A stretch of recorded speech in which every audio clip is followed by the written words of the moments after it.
Malaikah ni yang mengetahui hanyalah Allah Subhanahu wa ta'ala. Jadi malaikah yang banyak-banyak ni kita beriman secara ijmal. Kita beriman secara ijmal bagi Allah banyak malaikah. Banyak mana hanya Allah yang mengetahui. Barulah pergi kepada beriman dengan malaikah secara tafsil. Pergi kepada Jibril, Mikail, Israfil, Izrail. Itu malaikah yang wajib kita imani atas jalan tafsil, atas jalan satu-satu. Hak banyak-banyak tu kita imani atas jalan ijmal. Sebab itulah kita mengaji bab akidah ni, ngaji bab iman ni, dua tu jangan lupa. Ijmal, tafsil. Ijmal, tafsil. Ijmal secara ringkas, tafsir secara terperinci. Ijmal secara kasar, tafsir secara halusi. Dua peringkat. Pembicaraan bab iman, bab akidah ada dua peringkat. Jangan lupa dua tu. Bicara berkaitan dengan beriman dengan Allah Subhanahu wa ta'ala yang bersifat dengan sifat kesempurnaan secara ijmal. Sifat 20 secara tafsil. Beriman kepada Allah secara ijmal, beriman kepada Allah secara tafsil, wajib berdalil. Dalil ijmal, dalil tafsir fardu kifayah. Ijmal tafsir juga. Kita beriman Allah Subhanahu wa ta'ala bersifat dengan sifat kesempurnaan yang tidak terhingga bilangannya. Maha suci Allah bersifat kekurangan yang tidak terhingga bilangannya secara ijmal. Dalil ijmal juga. Apa dalil? Ada makhluk ini. Sifat 20 secara tafsil, perinci satu-satu. Dalil? Dalil ijmal sahaja. Allah ada perincian molek sifat wujud. Perinci molek-molek sifat wujud. Dalil Allah bersifat-sifat wujud. Tapi sifat wujud kena tafsil, kena perinci betul-betul. Dalil Allah bersifat dan sifat wujud ijmal, ada makhluk ini. Contoh, kudrah, iradah, ilmu contohnya. Perinci betul-betul pembicaraan sifat kudrah, perinci betul-betul pembicaraan sifat iradah. Perinci itu betul, tafsil. Dalil Allah bersifat-sifat kudrah, iradah, ilmu, ijmal, ada makhluk ini. Pembicaraan kudrah perinci, pembicaraan iradah perinci, pembicaraan ilmu perinci, barulah luluh bab qada qadar. Dalil ijmal, ada makhluk ini. Ijmal tafsil, kena ingat. Sifat Rasul, 4 sifat tu. Sidik, amanah, tabligh, fatanah. Itu tafsil, perinci. Rasul bersifat dengan sifat sidik, perinci betul-betul. Perinci betul-betul. Macam mana Nabi Ibrahim AS bila ditanya oleh kaumnya, man fa'ala li alihatina, siapa buat akan Tuhan kami ni, pecah Tuhan berhala ni, pecah. Nabi Ibrahim jawab macam mana? Bal fa'alahu kabirun fas'aluh. Pecah tu besar, tanya besar tu lah, kapok duduk tangan dia kan. Sidik ke gitu? Nabi Ibrahim yang pecah, tiba-tiba kata berhala yang besar yang buat. Sidik. Kena perinci betul-betul. Apa maksud Nabi Ibrahim AS, Rasul yang bersifat-sifat sidik, kenapa jawab seumpama tu? Perinci betul-betul. Sifat sidik ni sifat yang wajib bagi Rasul. Tu seperti tidak sidik, kena hurah. Bicara dahulu kan. Rasul bersifat-sifat amanah. Terpelihara daripada melakukan perkara larangan. Tu Nabi Adam AS tu. Makan wa khuldi. Macam nak kira? Nabi Rasul amanah. Sama sekali tidak akan melakukan perkara yang dilarang. Nabi Adam AS makan wa khuldi. Nak urang kot mana? Itu kena perici. Kena perici betul-betul. Sidik, amanah, tabligh, fatanah. Itu secara tafsir, secara ijmal. Nabi Rasul pilihan Allah bersifat dengan sifat sempurna nisbah seorang manusia. Mustahil di Nabi Rasul sifat kurang nisbah dengan manusia. Itu secara ijmal. Tengok, ijmal tafsir. Ni, malaikah ni. Malaikah ni makhluk yang amat banyak. Amat banyak ni kita imani macam mana? Imani secara ijmal. Bagi Allah banyak malaikah. Malaikah yang mana? Hamba Allah yang terpelihara daripada mengerjakan perkara yang dilarang oleh Allah Subhanahu wa ta'ala. Kita imani semua malaikat Allah yang banyak secara ijmal. Allah turun kepada kepala malaikat secara tafsil. Dua. Ijmal, tafsil. Jangan lupalah kita kan rukun iman, beriman dengan sekalian malaikat, beriman dengan sekalian kitab, beriman dengan sekalian rasul. Itu cara ijmal. Sekalianlah kita beriman malaikat makhluk yang paling banyak. Sekalian kitab yang diturun pada rasul-rasul yang banyak. Rasul pun banyak. Ramai rasul. Beriman dengan sekalian lah. Hak kepala malaikat tafsil. Taurah, Injil, Zabur dan Quran tafsil. Rasul 25 tafsil. Rukun imannya beriman dengan 10 malaikat. Tidak, sekalian. Rukun imannya beriman dengan 4 kitab. Taurah, Injil, Zabur dan Quran. Dah, sekalian. Dah sekalian kitab ni 4 buah ke? Dah, sekalian kitab ni banyak. Dah beriman dengan sekalian kitab ke? Beriman dengan Taurah, Injil, Zabur dan Quran. Sekalian kitab secara ijmal, Taurah, Injil, Zabur dan Quran secara tafsil. Ni dua ni. Dua tahap ni. Kalau dua tu tak boleh nak beza kok. Lah. Tadika lah maknanya. Tadika pun tak luluh bang gali. Ini ilmu tauhid, ilmu akidah, ilmu beriman. Sekalian rasul. Yang kita duduk beriman rasul 25 orang tu. Rukun iman beriman dengan sekalian rasul. Jumlah rasul 25 gitu. Dah. Rasul ramai. Nabi lagi ramai. Dah rukun iman beriman dengan sekalian rasul. Tiba-tiba didatangkan rasul 25. Sekalian rasul jumlahnya 25. Ada orang ajar gitu? Dah. Rukun iman beriman dengan sekalian rasul. Hak rasul 25 tu macam mana pula? Sekalian rasul tu beriman atas jalan ijmal. Kita imani bahawa ramai nabi-nabi, rasul-rasul yang dipilih oleh Allah Subhanahu wa ta'ala. Ramai mana nabi rasul? Pandangan yang muktamad tak duk letak jumlah. Serah kepada Allah Ta'ala.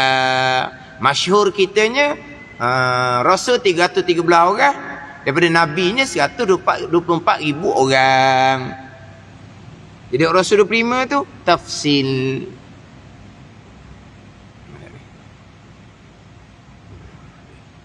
Ijma' tafsir.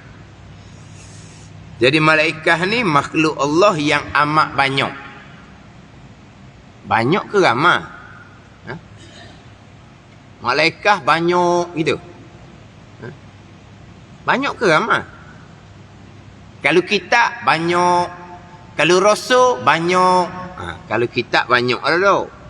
Kalau rasul, banyak ke ramai? Malaikah, banyak ke ramai? Kita banyak ni barang tau. Ke sama je banyak ke ramai? Malaikah ni banyak ke ramai? Orang sekolah kan? Banyak. Malaikat banyak. Gitu. Ke sama je. Malaikat banyak, malaikat ramai. Sama. Hak kitab ni, tak apalah kitab ni, kita tak petikan hak kitab ni amat banyak. Apa beza dengan amat banyak dengan amat ramai? Betul je tau. Tak, kita kalau banyak ni barang tau. Kalau malaikah, kalau rasul, ramai tau. Jadi hak amat banyak ni imani atas jalan ijmal, tiada mengetahui dengan bilangan mereka itu malaikah yang amat banyak. Tiada mengetahui melainkan Allah Ta'ala jua. Jadi dalam kitab Faridatul Fara'i ini selesai pembicaraan permulaan agama, mengenal Allah dan mengenal Rasul, mengetahui dan berpegang akan aqaidul iman yang 50 secara tafsir perinci. Di bawahnya, di dalam aqaidul iman yang 50 termasuklah beriman dengan qada dan qadar Allah Subhanahu wa ta'ala. Di dalam aqaidul iman yang 50, di dalam pembicaraan sifat 20 cerita tafsir, di dalam tu masuk rukun iman yang ke-6, qada dan qadar Allah Subhanahu wa ta'ala. Qada masuk di bawahnya iradah dan ilmu. Qadar masuk di bawahnya wahdaniyah pada perbuatan dan qudrah. 4 sifat yang wajib masuk di bawah qada dan qadar, dan berpegang tidak sama sekali sifat mustahil. 4 sifat juga. Lam ada sifat yang wajib, wahdaniyah pada perbuatan, qudrah, iradah, ilmu. Jadi pembicaraan qada dan qadar masuk di bawah 4 sifat yang wajib dan 4 sifat yang mustahil. Kalau perinci betulnya, tambah lagi 1 sifat ilmu Allah, mustahil Allah Ta'ala jahil. Ya cukuplah, tak ada 4 dia. Iradah, ilmu dia 4. Maksud situ ilmu dan mustahil Allah Ta'ala jahil. Jadi 8 sifat. Aqaidul iman yang 50 masuk 8 sifat. 4 sifat yang wajib bagi Allah, wahdaniyah pada perbuatan, qudrah, iradah, ilmu. Berpegang tentu tidak sama sekali sifat mustahil lawan pada 4 sifat. Jadi 8 sifat. Hak masuk di bawah permulaan agama, mengenal Allah Subhanahu wa ta'ala. Masuk di bawah tu beriman dengan qada dan qadar. Tidak beriman qada dan qadar, tidak beriman dengan Allah Subhanahu wa ta'ala. Itu permulaan agama.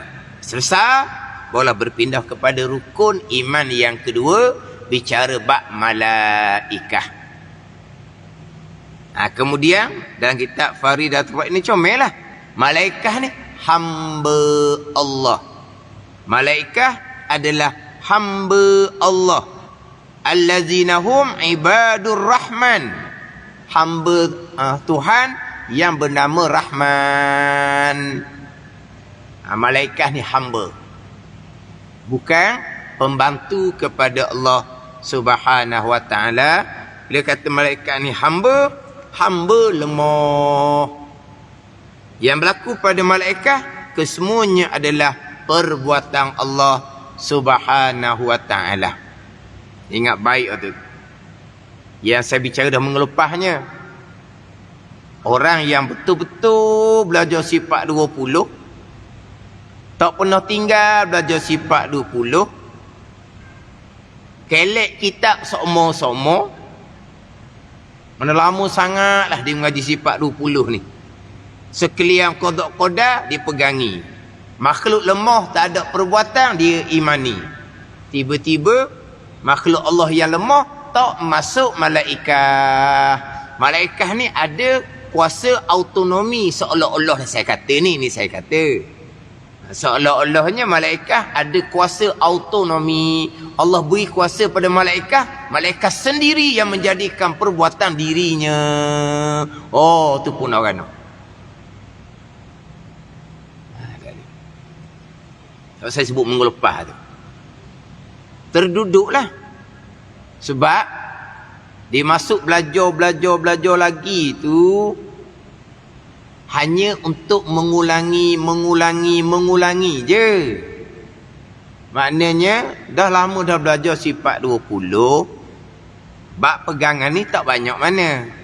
Maknanya pada kiraan dia, okey dah lah bab iman, bab akidah ni, tapi dia tak pernah tinggal belajar sifat 20 walaupun okey.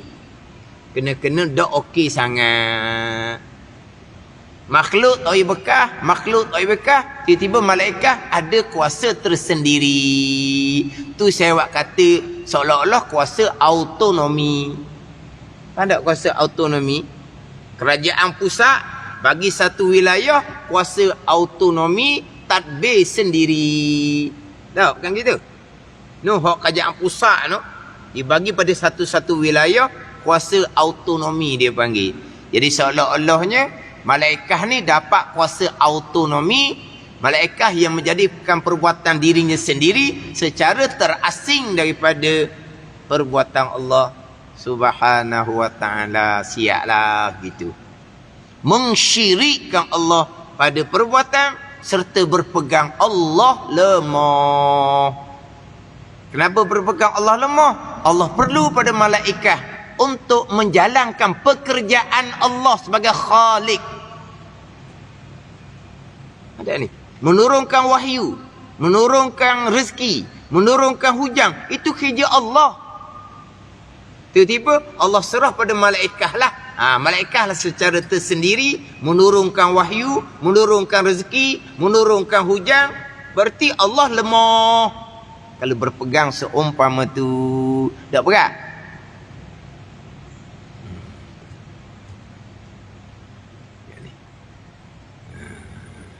Cuma macam mana kalau contoh saya sebut tadi tu. Kalau betul-betul dia belajar sifat 20, tak pernah tinggal, tiba-tiba dia masih lagi tersalah pegangan, salah dalam belajar, di antara kesalahan yang dimaafkan oleh Allah Subhanahu wa ta'ala. Salah dalam belajar. Belajar sungguh-sungguh. Fardu ain tauhid tak tinggal sungguh-sungguh. Nak selesai ke enam rukun iman, makan tahun juga. Dalam beberapa tahun tengah-tengah belajar tu masih lagi salah. Di antara kesalahan yang dimaafkan oleh Allah adalah kesalahan di dalam belajar. Ada ni? Ini contoh mudah. Orang baca Quran salah, apa hukum? Orang baca Quran salah, apa hukum?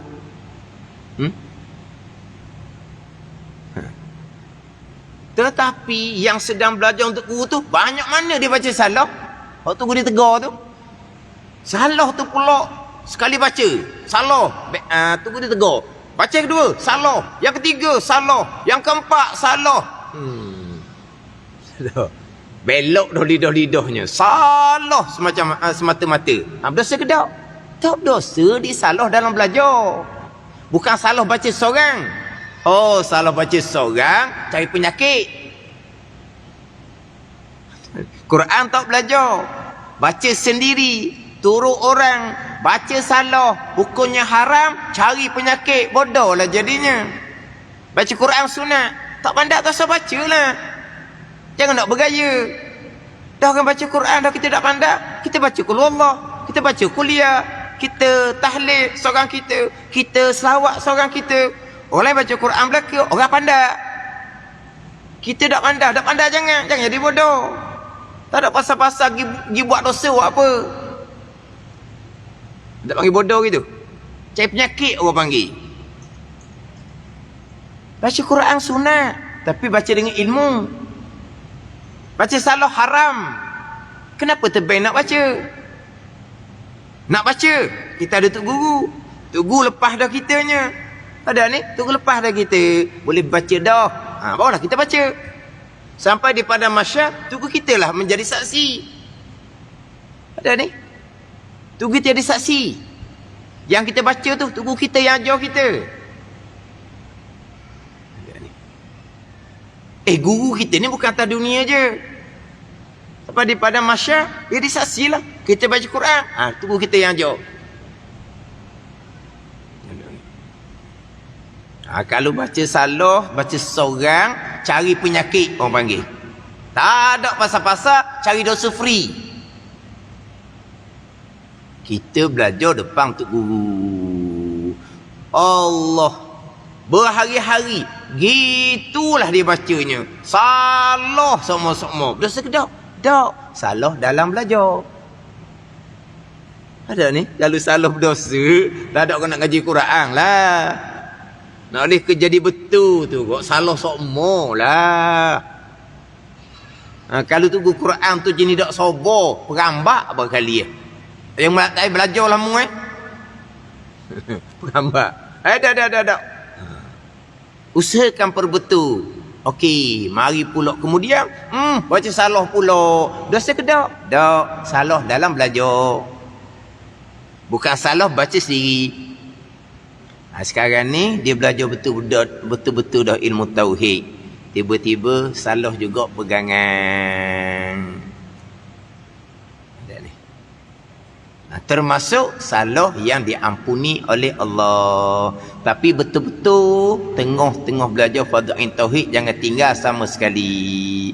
Sama juga kita belajar bab fiqh. Dalam tengah-tengah belajar fiqh, banyak lagi salah semayang kita. Dimaafkan, syaratnya sekarang kita sedang belajar fardhu ain fiqh. Kalau kita tak belajar fardhu ain fiqh, kita semayang salah, berdosa besarlah kitanya. Dihukumkan tidak semayang. Walaupun nampak tunggak-tunggik. Hukumnya tak semayang, dosa besar. Tapi kalau salah tengah belajar bab fiqh, belajar sungguh ni. Bukan belajar ni cincai-cincai. Belajar habis Quran tau. Salah dah belajar betul-betul, barulah dimaafkan. Jadi saya contohkan tadi tu, walaupun dia belajar tauhid 10 memang lama dah. Tapi tak jumpa juga, barulah terperasan kemudian Allah malaikat pun lemah juga. Lah. Malaikat ni hamba Allah, makhluk Allah. Jadi malaikat ni hamba Allah, makhluk Allah pasti lemah. Ada ni. Tak ada, bukan malaikat ada kuasa otonomi. Bukan malaikat menjadi pembantu bagi Allah, bukan. Malaikat hamba Allah. Ada ni. Tu cerita malaikat. Cerita baik belis pula. Cerita bab syaitan pula. Cerita mengelepah. Godaan iblis laknatullah. Godaan syaitan kepada anak Adam. Itu pada zahir. Hakikatnya qada. Iblis ke malaikat, iblis ke syaitan ke makhluk Allah. Makhluk Allah lemah. Tak ada kuasa apa-apa pun. Hakikatnya godaan tu qada pegangan. Jangan duk cakap keluar mudah-mudah. Allah, anak Adam ni tersesat kerana salah jalan yang digoda oleh Allah, yang disesatkan oleh Allah. Cakap gitu haram, dosa besar. Nak menghina Allah, jatuh murtad orang ni wal-iyazabillah. Walaupun hakikatnya betul. Godaan tu, kesesatan tu qada atau pegangan. Kalau tu pun cengang juga.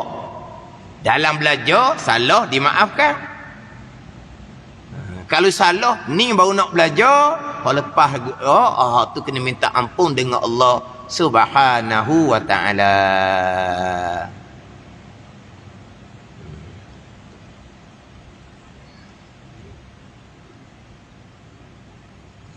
Malaikat tu perkara baik. Qada. Syaitan iblis tu perkara jahat. Baik ke, jahat ke, qada. Baik ni bukan manusia saja. Baik jin, baik malaikat, qada. Jahat, kufur, maksiat, qada qadar. Kufur, maksiat ni bukan manusia saja, bukan jin saja, termasuk iblis, syaitan, qada qadar. Baik jahat, qada qadar, rukun iman yang keenam. Adakah jahat tu jahat manusia sahaja? Adakah jahat tu jahat jin sahaja? Gitu. Jahatnya iblis, jahatnya syaitan bukan qada qadar. Kalau tak ada orang ni di pegangan Allah, kalau tengah belajar, mudah-mudahan diampuni oleh Allah.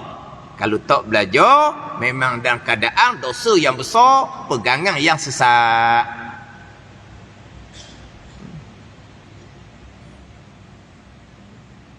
Ini perincian. Tak akan lari daripada asas. Asas dia tak akan lari. Sekalian qada qadar. Jelas. Kemudian sekalian pula dijelaskan lagi dengan baik qada qadar. Jahat, kufur dan maksiat qada qadar. Ada ni? Dan jahat tu apa dia? Kufur. Kufur siapa? Kafir siapa? Kafir iblis, kafir syaitan, kafir jin, kafir manusia, qada qadar. Tiba-tiba kafirnya iblis, kafirnya syaitan, bukan qada qadar pula dah. Kan? Tak lari pun daripada asas kita. Tapi oleh kerana hanya bilang, ngapa, perincian tak ada, tu fardu ain tauhid kena perincian. Ni fardu ain tauhid perincian ni. Kalau ngapa tajuk saja, tak faham apa yang dihafal, itu budak-budak tadika.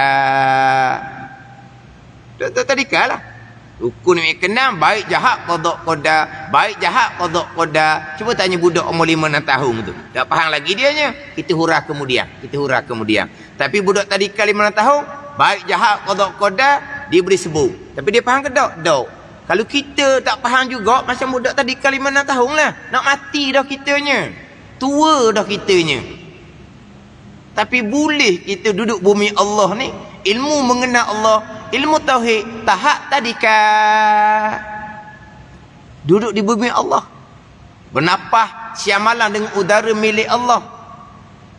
Rokok sujud pula. Bagusnya. Tapi pegangan tahap ilmu tadika. Dalam bab ni tak ada. Dia bukan macam pekoh. Hak salah yang berdosa besar dihukumkan tidak semayang, hak salah ijma' ulama. Batal ni. Cuba tengok molek. Ijma' ke batal?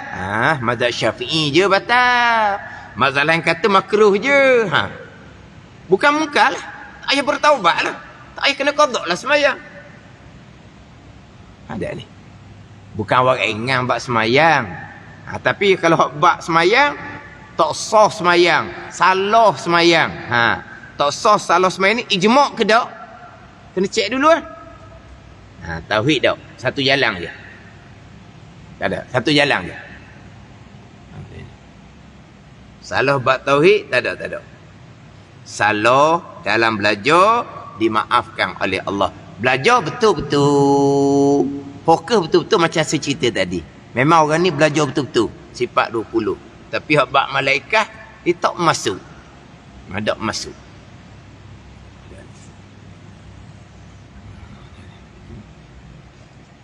Sebab tu saya biasa baca hak dalam kitab Kifayatul Awam, makna wahdaniyah pada af'an. Apa dia makna wahdaniyah pada af'an? Makna dia, annahu laisa li ahadin min makhluqat fa'lun li'annahu ta'ala al-khaliqu li af'alil makhluqat minal anbiya wal malaikah wa ghairihima. Ini makna wahdaniyah pada af'an. Tiada bagi satu pun daripada makhluk. Wa imam makhluk tu nabi, wa imam makhluk tu malaikah, dan selain daripada keduanya, tidak ada daripada satu makhluk, tidak ada satu perbuatan pun, tak ada. Makhluk tak ada satu perbuatan pun. Walaupun makhluk tu nama nabi sekalipun, tak ada perbuatan. Walaupun makhluk tu nama malaikah sekalipun. Tak ada perbuatan. Itu dia panggil wahdaniyah pada af'al, kerana Allah Ta'ala jualah al-khaliqu yang menjadikan di af'alil makhluqat bagi silip kalian perbuatan makhluk. Perbuatan para nabi, perbuatan Allah. Perbuatan para malaikat, perbuatan Allah. Sekalian yang berlaku perbuatan Allah. Perbuatan iblis, perbuatan syaitan, perbuatan Allah Subhanahu wa Ta'ala. Itu wahdaniyah pada af'al. Tidak mensyirikkan Allah pada af'al. Kalau nabi-nabi ada perbuatan sendiri, kalau malaikat ada perbuatan sendiri, kalau iblis syaitan ada perbuatan sendiri, mensyirikkan Allah pada af'al, musyrikun. Orang musyrikun wakak sujud tangan terima. Pada ni.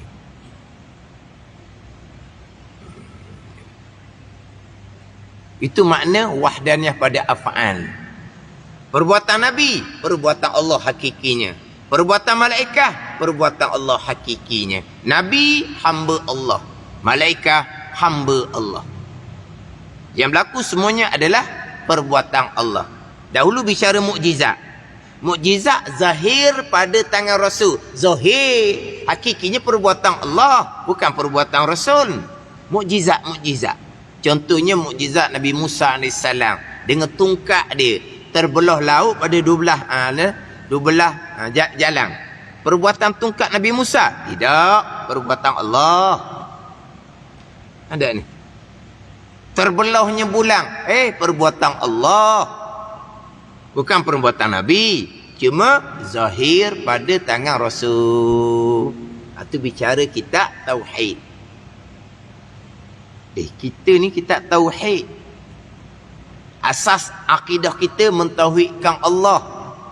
Dibina atas La ilaha illallah.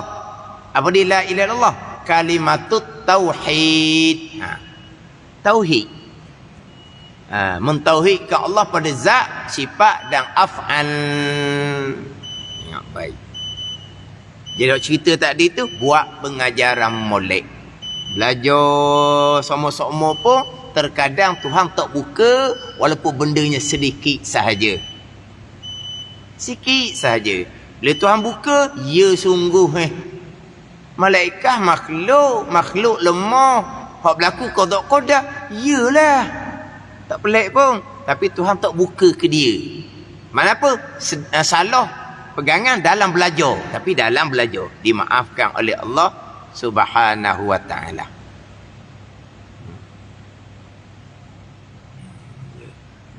Jadi comel kita ni, malaikat adalah hamba Allah Subhanahu wa Ta'ala, allazina hum ibadur rahman.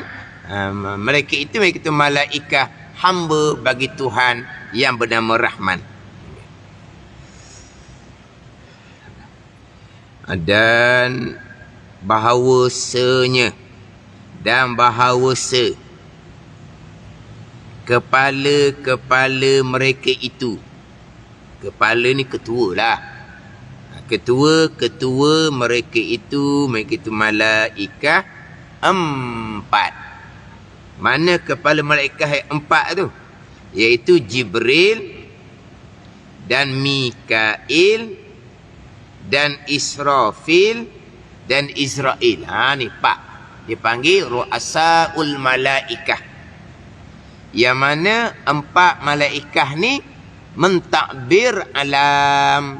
4 malaikah ni mentakbir alam. Malaikat dipanggil mudabbirin, yang mentakbir alam. Jibril, Mikail, Israfil, Israel. Ada ni. Ini panggil mudabbirin, mudabbirati amra, malaikat yang mentadbir alam. Kita tadi kata malaikat hamba Allah yang lemah. Takbir macam mana? Mudabbir majazi. Mudabbir hakiki. Allah Ta'ala lah. Yudabbirul amra minas sama' tu kan? Sajadah tau. Yudabbirul amra minas sama'. Mudabbir hakiki Allah Ta'ala. Jadi 4 malaikat yang mentadbir alam ni, ini pada majazi sahaja. Pada majazi sahaja. Pada ni.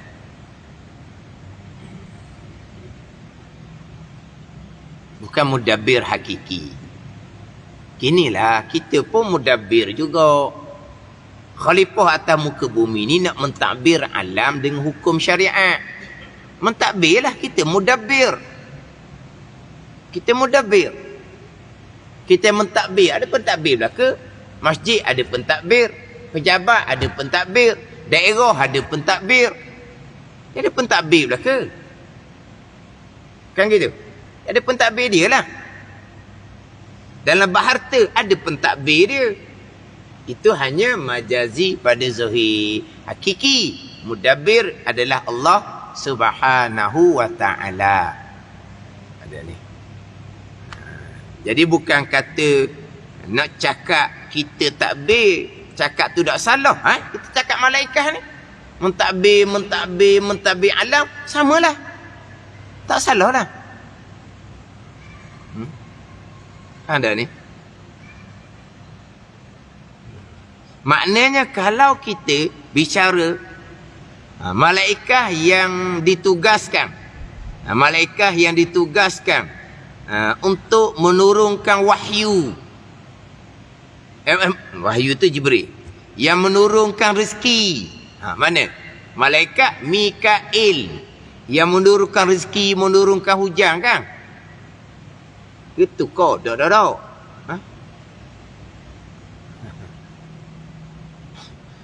Malaikat ni Israel je lah. Dah tanyalah Israel ni tugas apa. Kalau Israfil tiup sangka kala. Mudah dah. Muka nakir lagi mudah. Alam barzah. Jibril menurunkan wahyu. Dia Jibril ataupun Jibrail. Dua bacaan. Mikail menurunkan rezeki. Menurunkan rezeki, menurunkan hujan. Dia Jibril dengan Mikail ni, antara dua ni pandangan muktamad. Jibril nombor 1, Mikail nombor 2. Ada pandangan malaikat yang nombor 1-nya Mikail, Jibril nombor 2. Itu bukan pandangan muktamad lah. Pandangan muktamadnya malaikat paling nombor 1 adalah Jibril. Mikail ada menurunkan rezeki, menurunkan hujan. Mana hakikinya rezeki daripada siapa? Ar-Razzaq. Siapa Ar-Razzaq? Allah Ta'ala wa yarzuqu man yasha, memberi rezeki ya Allah bagi mereka yang ia kehendak. Ar-Razzaq yang beri rezeki Allah Ta'ala, bukan Mikail. Tapi kita sebut kata Mikail itu hanya pada zahir. Mana kalau kita cakap Allah lah, tak ada dah punca rezeki kita, tempat kita kerja kena tutup dah tempat tu. Dia bekerja daripada muda, tempat tu dia buat kerjanya. Tiba-tiba tempat tu bankrupt, apa dak kilah. Akhirnya tempat tu ditutup. Allah, tertutuplah sumber rezeki. Salah ke cakap? Tak ada salah pun. Rezeki daripada Allah. Memang tu hakiki dia. Samalah Mikail yang menurunkan rezeki. Betul ke Mikail? Mikail hamba Allah, malaikat lemah. Malaikat lemah boleh menurunkan rezeki. Tugas malaikat Mikail pada zahir.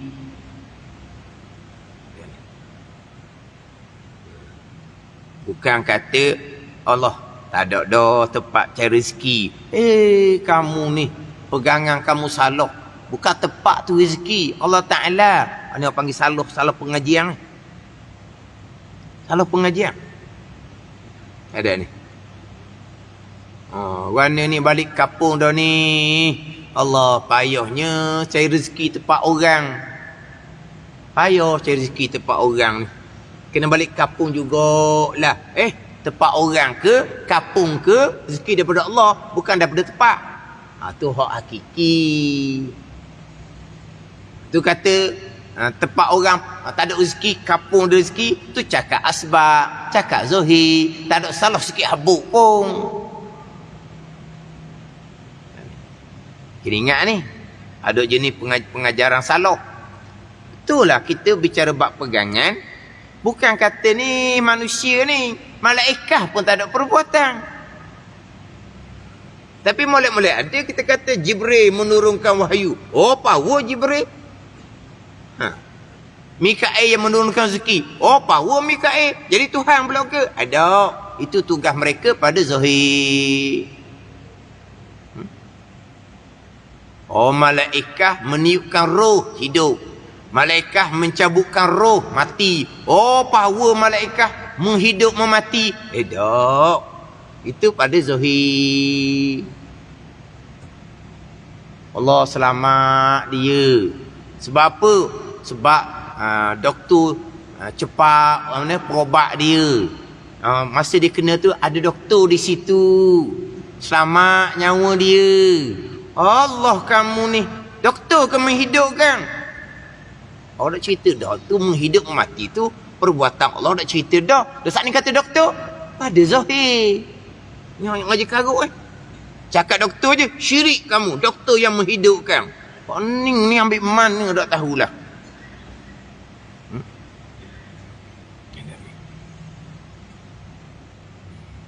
Mana kalau siapa cepat ke hospital selamat. Doktor yang menghidupkan. Asbab. Lepas tu orang kata, ada kata kalau siapa lambat dengan cedera yang parah, memang tak akan dapat diselamatkan. Orang cakap apa? Ada kata. Ada. Kok semua-semua. Pegangan. Dah kosek dah tu. Ni malaikat. Malaikat menghidupkan. Malaikat mematikan. Dah Allah Ta'ala.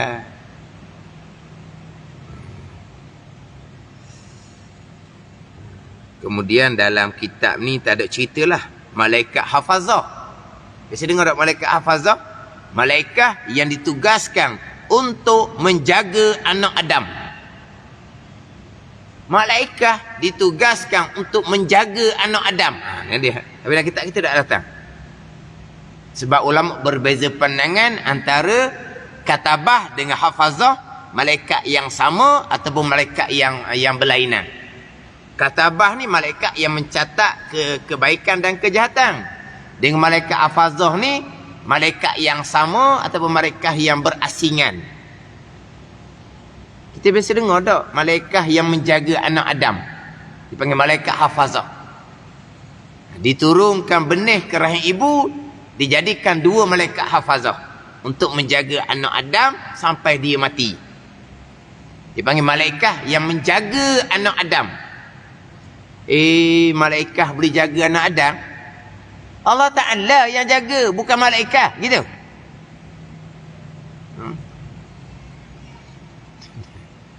Ni hak pelik-pelik Ingat tak masa Covid dahulu kan? Ingat tak ayat slogan kita jaga kita? Ingat tak slogan tu? Kita jaga kita. Slogan panggil tak? Ada orang ceramah. Itu kalam syirik dia kata. Perkataan menyekutukan Allah. Mana kita jaga kita? Allah jaga kita. Oh ni karut-marut belaka. Ni malaikat hafazah, malaikat yang jaga anak Adam. Syirik. Kita jaga kita, kalam syirik. Tak. Kita jaga kita. Itu asbab zahir. Pegangan. Allah Ta'ala belaka. Ada ni. Kalau kita jaga kita tu syirik, dalam borang tulis tak? Penjaga. Ayah. Tak? Dia buat sengkang ibu. Dia buat sengkang penjaga. Padang tu penjaga. Syirik penjaga. Allah yang jaga. Ke gitu? Tu kan ni. Di borang tulis penjaga syirik. Ada ni. Ni kita orang tu nak tinggal. Pesan ke abang, ke kakak, jaga adik. Dah Allah jaga, bukan abang jaga. Syirik. Kata pelik punyalah. Kau tukang bawa. Oh, ceramah agama. Kita jaga kita kalam syirik, perkataan menyengutukan Allah. Yang menjaga kita Allah Ta'ala. Itu hakiki. Sama dengan malaikat hafazah. Malaikat yang jaga anak Adam pada zahir je, hakiki Tuhan belaka. Ini bicara tugas-tugas zahir. Malaikat yang mencatat kebaikan dan kejahatan. Malaikat boleh mencatat. Catatan kebaikan, perbuatan Allah. Catatan kejahatan, perbuatan Allah. Bukan malaikat yang mencatat. Tutup malaikat yang mencatat pada zahir. Hakikinya, qada qadar belaka. Tak lari tu.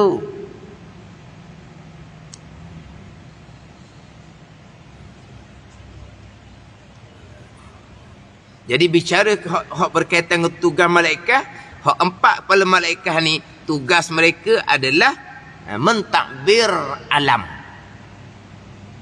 Malaikat yang mentadbir alam ini akan menerima catatan yang ditulis oleh malaikat dalam suhu malaikat yang diambil daripada Lauh Mahfuz. Malaikat yang mencatat, katib dipanggil. Kita malaikat yang mencatat ni, kita hanya kenalinya malaikat yang mencatat kebaikan sebelah kanan, malaikat yang mencatat kejahatan sebelah kiri. Dia ada malaikat yang mencatat daripada Lauh Mahfuz, dicatat di suhuf malaikat, yang malaikat, dan diserah kepada malaikat yang mentadbir alam ni. Malaikat yang mentadbir alam ni termasuk Israel yang mentadbir alam. Sampai masa nak pergi cabut roh Israelnya, kena-kena belum sampai masa lagi. Tuhan kata, kenapa malaikat Israel nak pergi cabut nyawa yang Tuhan kata belum sampai masa? Hak malaikat Israel nak pergi cabut nyawa ni mengikut catatan Lauh Mahfuz. Pada ni, yang mana catatan Lauh Mahfuz ada yang tergantung. Umur 60 satu, umur 62 satu, umur 62 di tengah tu dia melakukan kebajikan, di tengah tu dihubung silaturahim, umurnya 62. Israel lagi cabut nyawa umur 60. Tuhan kata tak sampai masa lagi. Sebab apa? Hak tu Lauh Mahfuz. Tapi hak qada azali, hamba Allah ni akan buat kebajikan. Hak qada azalinya, hamba Allah ni akan hubung silaturahim. Hak qada azalinya umurnya 62. Tapi malaikat Israel ni terima catatan dari Lauh Mahfuz umur 60. Tapi di Lauh Mahfuz ada 60 ataupun 62. Dia panggil apa? Qada muallaq, yang tergantung di Lauh Mahfuz 60 ataupun 62. Tapi bila umur 60, malaikat Israel yang mentadbir alam ni, yang terima daripada suh malaikat yang dicatat daripada Lauh Mahfuz tadi, umur 60, nak pergi cabut nyawa, Tuhan kata tak sampai masa lagi. Gitulah hak beza dianya antara qada azali dengan qada baharu yang tercatat di Lauh Mahfuz. Jadi mana malaikat katib mencatat di Lauh Mahfuz kepada suh malaikat, diserah pada malaikat yang mentadbir alam ni, mudabbirin. 4 kepala malaikat yang tugasnya ada mentadbir alam. Tapi mudabbir hakiki Allah Subhanahu wa ta'ala. Dah ada ni. Macam kita lah, kita pentadbir. Sebab Nabi bersabda, at-tadbir nisful ma'isyah. Nabi kata, tadbir adalah setengah daripada kehidupan kita. Kena takbir molek-molek, kena susun atur molek-molek. Macam mana Nabi takbir ketika nak hijrah ke Madinah? Kan? Ceramah ma'al hijrah tu kan? Kan Nabi hijrah ke Madinah tu kan? Takbir Nabi macam mana? Susun atur Nabi macam mana? Siapa yang tidur di tempat tidur Nabi SAW? Nabi keluar ke mana? Nabi berjalan kok jalan mana? Nabi cari siapa yang menjadi juru pandu jalan? Nabi bersembunyi di mana? Itu apa? Tadbir daripada Nabi SAW. At-tadbir nisful ma'isyah. Tadbir adalah setengah daripada kehidupan. Ada ni, kena tadbir lah. Kena susung atur molek. Tapi hakikinya, mudabbir adalah Allah Subhanahu wa ta'ala. Biasa dengar tak kitab Ibn Athaillah Sakandari, Tanwirul Qulub fi Isqatit Tadbir. Pada menggugurkan tadbir. Kita tak ada tadbir, Allah saja yang tadbir. Itu cerita maqam hakiki. Syariat kehidupan kita kena ada tadbir. Pada ni. Orang mengajar ni pula kena hilangkan tadbir. Ni karuk maruk. Kitab Tanwirul Qulub tu kitab tasawuf hakikah, menceritakan orang sampai maqam hakiki. Di basirah mereka tidak ada pilihan. Di basirah mereka tidak ada tadbir. Di basirah mereka tidak ada usaha perbuatan. Di basirah mereka hanyalah af'alullah. Ini sampai maqam awliya. Kita tidak. Kita yang memilih, kita yang mentadbir, menyusung, mengatur, kita yang melakukan perbuatan. Bukan kita wajib berpegang, kita yang memilih, kita yang berusaha. Hakikinya pilihan kita perbuatan Allah, usaha kita perbuatan Allah, tadbir kita pun perbuatan Allah Subhanahu wa ta'ala. Tapi syariat menuntut kita tadbir susung atur molek. Kita nak belajar ilmu agama ni kena tadbir molek. Jangan apa-apa sembrono panggil. Ada sembrono. Sembrono ni tak ada tadbir. Kena tadbir. Kita jahil fardu ain daripada umur balik sampai umur tua. Kita kena tadbir macam mana nak memastikan harian kita ada kuliah fardu ain tauhid, harian kita ada kuliah fardu ain fiqh, harian kita ada kuliah fardu ain tasawuf. Tadbir molek. Tak kena tadbir, kita tak belajar, berdosa besar malaikat catat setiap saat. Kita belajar fardu ain tauhid sekali seminggu, fardu ain fiqh sekali seminggu, fardu ain tasawuf sekali seminggu, tak cukup. Tadbir yang tak betul. Tadbir tak betul, duduk dalam dosa besar, jahil fardu ain tauhid, fiqh, tasawuf. Salah pegangan tidak akan dimaafkan. Salah semayang tidak akan dimaafkan. Hati salah tidak akan dimaafkan. Sebab apa? Bukan dinamakan belajar kalau setakat sekali seminggu, melainkan orang yang beres dah fardu ain hanya nak mengulangi. Lepas tu macam mana? Tadbir diri masing-masing, tadbir keluarga kita masing-masing. Ini syariat. Kena tadbir. Susung atur nak pergi kelas mana, anak bini kita nak duduk kelas mana. Tadbir betul-betul. Itu syariat. Ada ni. Hak belajar ni secara sedikit-sedikit 7 tahun sampai umur 15. 7 tahun sampai umur 15 kita mak ayah ajar fardu ain tauhid fiqh anak kita secara sedikit demi sedikit. 7 hingga 15 belum ada catatan amalan. Kita bila umur 15? Kita umur nak habis dahnya. Fardu ain tauhid fiqh tasawuf nak sikit-sikit. Apa panggil apa? Banyak cantik. Apa maksud dia? Banyak cantik. Tak sedar diri, tak pandai tadbir, tak pandai susung atur. Kena susung atur molek. Itu syariah. Tapi mudabbir hakiki kesemuanya daripada Allah Subhanahu wa ta'ala. Ada ni. Tadbir segala-gala lah. Tadbir dalam bab ilmu, tadbir dalam bab amal, diri kita, keluarga kita tu panggil tadbir belaka. Susung atur, rancang molek-molek, letak kelas molek-molek. Kalau kita nak menjalani jalan akhirah, jalanan yang lurus, bukan jalanan yang sesat, bukan jalanan yang dimurkai oleh Allah Subhanahu wa ta'ala. Nak jalan lurus, jalan syurga, beriman dan beramal soleh. Itu jalan yang lurus, dijanjikan dengan syurga Allah Subhanahu wa ta'ala. Jalan syurga, tadbir molek-molek. Susung atur molek-molek. Belajar molek-molek. Jangan buat gaya secara jahil murakab. Buat macam pandai je. Padahal ilmunya tidak ada. Tadbirnya salah. Sebab nak tadbir ni kena tahu juga. Ilmu mana yang kita nak fokus utamakan atau tadbir. Tapi hakikinya Allah Ta'ala belaka. Manusia tidak ada tadbir. Malaikah pun tidak ada tadbir.